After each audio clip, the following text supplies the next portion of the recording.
The civil war in the Republican Party in the United States is only getting worse by the minute. Firstly, we had several resignations already now, more than 4. A huge rift previously between Donald Trump and Elon Musk. That department, DOGE, no longer exists whatsoever. And it's starting to look like it's going to get worse than the initial term of Donald Trump between 2016 to 2020, when he had over 15 people resigning in total, as in leading figures. We're not talking about staff, by the way, because that's only going to get worse. However, whereas the resignations in his first term were primarily due to certain policies or things that he did internally in the United States, domestic issues, now a lot of it is external, and a lot of it relates to the Israeli lobby and how influential it is in the United States of America. Now, Marjorie Taylor Greene, she had a statement that she wants to resign in January. And again, we're talking about Republicans. Marjorie Taylor Greene, Thomas Massie, Republicans. We're talking about the Republican Party. In her statement, she had like a 10-minute video, and there was also a written one being published. She spoke about the failures of Donald Trump internally, the administration failing to assist average Americans, and following the requirements and the demands of the elites in the United States, being totally detached from the American people. She mentioned the military-industrial complex. She mentioned foreign leaders having influence and donors having influence on the decision-making process in the United States. We know very well what that relates to. That relates to Israel, because she was also vocal about the Israeli crimes in Gaza, the genocide, and also the influence of the lobby, the Israeli lobby in the United States. She also mentioned the Epstein files too, although Donald Trump is saying that they're going to release the files. Clearly, not many people are buying it. We're talking about a civil war. That's a civil war, and not by any means with people killing each other all out, although there have been some assassinations that, well, you don't know really and truly who can be behind them exactly, because we don't have evidence to prove, but clearly there are elements in the deep state tied with that lobby, powerful lobby in the United States, targeting some people, because it didn't just stop with Marjorie Taylor Greene. Now also, and that's not like someone who is a serving politician, but rather a figure in the right wing in the United States, Candace Owens, who published a video and spoke about death threats. She said, if they kill me, no, it's 100%, 1,000% the Zionists. Let's listen to what Candace Owens had to say. Do you think it's normal, by the way, that basically every person who speaks about Israel has to basically say a statement that's like, I don't want to get killed? like literally, you start speaking about it, people are like, Candace, beef up your security. That's not fucking normal. Excuse my language, but that is not normal. Okay, it's not normal that people have to think about their security, because, and by the way, it's not normal that then the way that you get comfortable with it is you're like, well, they shot JFK in an open car, so there's not, he's a sitting president. Obviously my security doesn't really matter. If they want me, they're going to get me. That's not a normal thought process to have. We don't have that about any other country in the world, except for the one that, took over ours. And that's the truth, okay? We are an occupied nation. And if it's going to take women having to speak up and say that to make permission, to give permission to men to do the same, then I'm happy to be the first person, okay? I just want to be clear. Anything happens to me, blame the Zionists. 1,000% blame the Zionists. Let that be my parting word. That's a really powerful statement here. She's directly admitting that if something happens to her, it would be the Zionists. There are already many suspicions that they were involved in the assassination of Charlie Kirk. And more people are getting death threats on multiple sides, just for rejecting this ridiculous control of the Zionist lobby in the United States. They're telling them what to do, what not to do, what to speak, what not to speak. They're having conferences on how to brainwash 5-year-old children. They're throwing tantrums left, right, and center because people criticize them on social media. And the only thing that they're concerned about is their people getting affected by seeing some of these bad images online. Not the culprits, not them, of course, because they're above this criticism, as they believe. And there was another very interesting revelation as well by Thomas Massie, another Republican, talking about a serving Republican, who this time stated that the administration, through the FBI, under Kash Patel, tried to have a criminal investigation or forge a criminal investigation against one of his staff. Listen to this interview.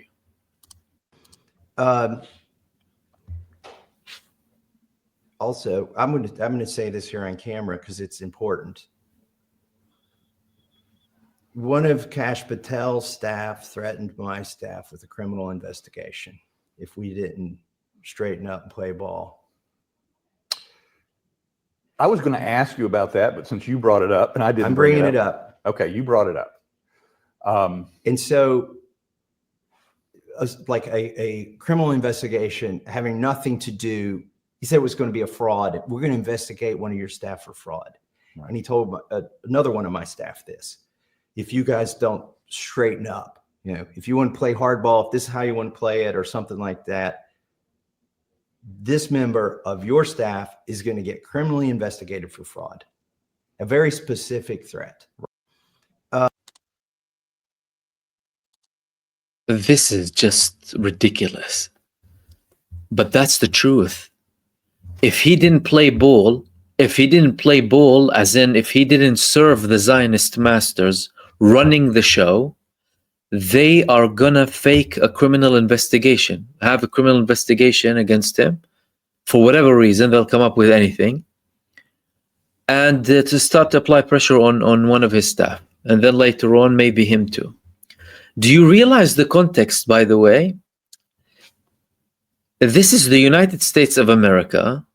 You have politicians from the ruling party having an opposing view, primarily, by the way, and all of these cases combined, against a foreign nation. Because none of the people who have problems with Donald Trump on internal policies but did not speak about Israel, at least publicly, had a problem. The ones who have a problem are the ones who, even at the slightest, criticized the Israeli Zionist lobby in the United States and how influential and powerful they are, and the level of money they have, the level of influence they have in politics, and the level of influence they have against Donald Trump. Can you comprehend that? That's the United States of America. And imagine their position for a second. So you're a serving politician, you're doing your job, concerned about your constituents, trying to pass legislation to support the people who represented you and elected you. One of the reasons that Marjorie Taylor Greene resigned, because she said, I can no longer represent the people. I'm not representing their will. I can't stay here. And because they're doing that, and because they're having a criticism against a foreign country, their life is threatened in the United States. Your life is threatened in the United States, even if you are American born, even if you are from the ruling party, even if you have supported the president previously.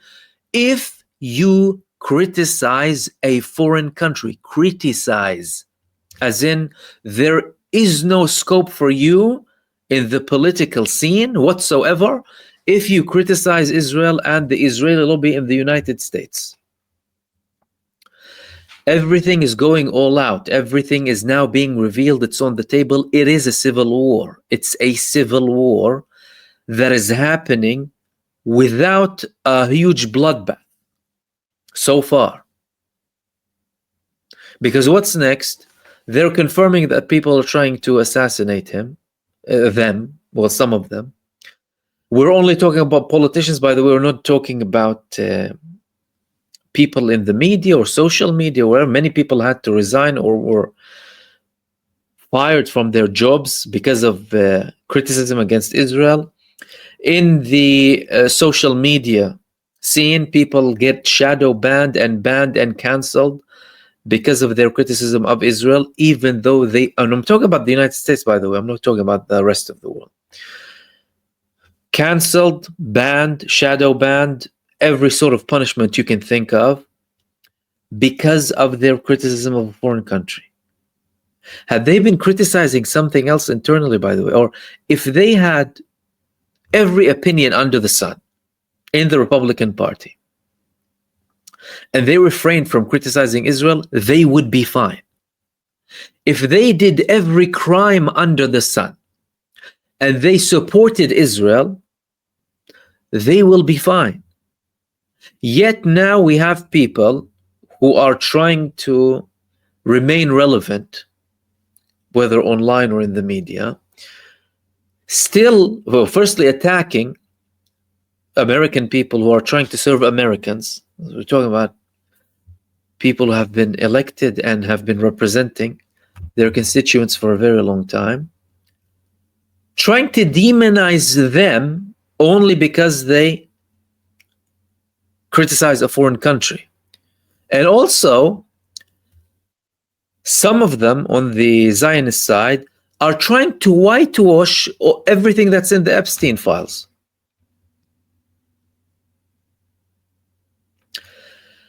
Pretending as if Epstein, no, he didn't actually run anything illegit or what have you.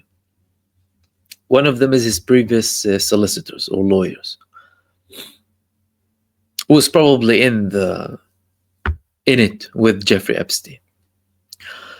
What does that all tell us? Well, that tells us that the genocide that Israel conducted and still does in Gaza, although now they're pretending, or at least Trump is trying to imply that there's peace now or that the war ended, having a pause there or a slight reduction in the full-scale barbarism of killing hundreds and thousands every day, they thought that would lift the pressure off of them. But now the real war began. And one of the reasons that Trump, by the way, tried to portray what happened between Israel and the Palestinian side as a peace is primarily to deflect and take away the attention from all of that case by saying, look, don't worry about what's happening now anyway. There's a ceasefire now, and we're about to reach a peace deal, and everything is going to be fine. In essence, to tell the American people, stop talking about them. I ended it. Let's now go back to the normal days, give them a blank check. The problem that he has with that attempt is that it's gone far too long. And the people have seen far too many butchered infants and burnt children and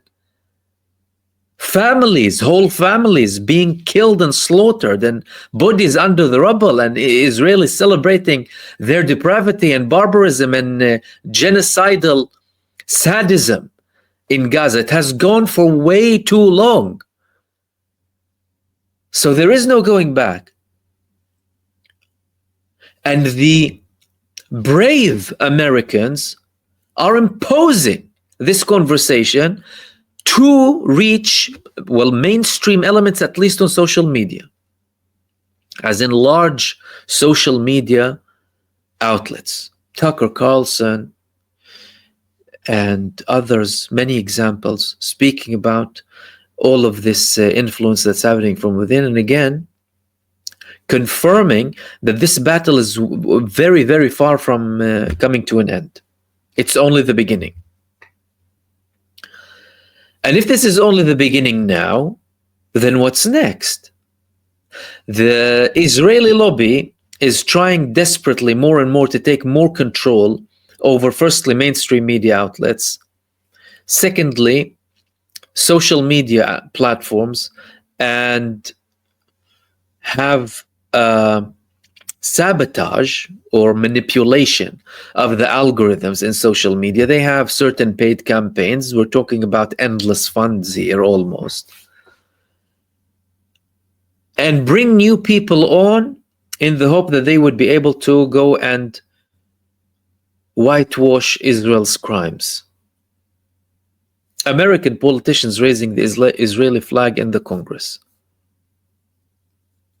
Some of them being harassed if they said something for the Palestinian people, for example, by Israelis. So they are occupied. The United States is occupied by Zionism. So it isn't just the Palestinian people occupied by Zionism. The United States, it's the American people. You're battling them in your own home, on your own land. Americans are in a battle with Zionism on American soil. You have foreign occupation on US soil, run by the first man in power, Donald Trump. And anyone who is in his administration supporting him and his policies, especially that relate to Israel. Because now it's one of the main topics that they're talking about. The only thing that you're hearing about is Israel. No one is buying the fact that he has this peace plan, because they see, thankfully, what happens in Gaza every single day. It doesn't matter how many accounts they ban, they'll still have more and more people to talk and new accounts to come. And it doesn't matter how many journalists they kill, their siblings will come and follow their lead. And they're still bringing the picture. Plus, so we're talking about a continuation here. Plus, nothing will erase what happened in the past 2 years. Some media platforms can try and delete some videos. They can start to ban certain people. They can try and suppress free speech. They can try and shadow ban. Nothing is going to delete them. We have reserves. Enough to condemn Israel and everyone accompanying Israel and who has supported Israel and who was silent in the face of the genocide and barbarity of Israel for decades. Decades. I mean, if we reach 2,250, you'll still have documentation and people will have all of the information, assuming we do at one point.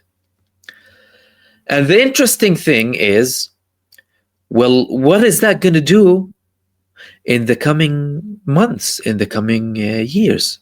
We already saw unprecedented protests against Donald Trump. The resignations appear like they're only going to intensify. And the next elections, midterm elections, or the next American elections, what's going to happen? Those same people are going to come to power. The generation, and it might be misleading slightly to say the generation. There's a difference because, of course, there are many people who are over 60 and 70 and 80 who see everything clearly. However, in terms of the politicians in power now, most of them above a certain age are still aligned with Donald Trump and his policies and the Israeli lobby, and they still get funded and supported. What are they going to do with the people now criticizing them now? They're going to run for elections. What are they going to do? Start a mass killing spree? That's why Americans need to be aware. Need to remain cautious in their own country. In their own country. American born, American raised, American names, they don't have any option but to confront this Zionist lobby. And this game that the Zionists are playing in the United States now is one of the final games that they're trying. Because several blocks have been shattered, several walls have collapsed. The wall of silence, that's number one. So it was a taboo to say anything. It was a taboo to say any single word against Israel. Then the politicians, so the silence from the people in general, from several, journalists and activists, and then we reached the politicians, and then we reached the ruling party. We're in there. If people under the Trump administration are resigning because of, or at least partially because, let's not conclude everything that and relate it only to Israel, although this plays a big part, but even if partially it relates to Israel, that means you have people in the Republican Party resigning, showing outright dissatisfaction with the president himself, moving on to the administration and the other agencies of the government. They're showing total lack of faith in them and resigning because of their ties with Israel. And what appears to be a continued movement now will only grow, because Trump's previous administration, again, had at least 15 people resign. Every week, sometimes you had people resigning, and people were considered to be very close to Donald Trump. Now, and for a very large reason, for a very big reason, because of a foreign country, this could be even larger, the wave of resignations from now up until the end of his term. The wave of resignations from the Trump administration could be larger than his previous term, and this time it would primarily be led by the people's rejection of a foreign country occupying the United States and dictating what Americans think and what Americans do.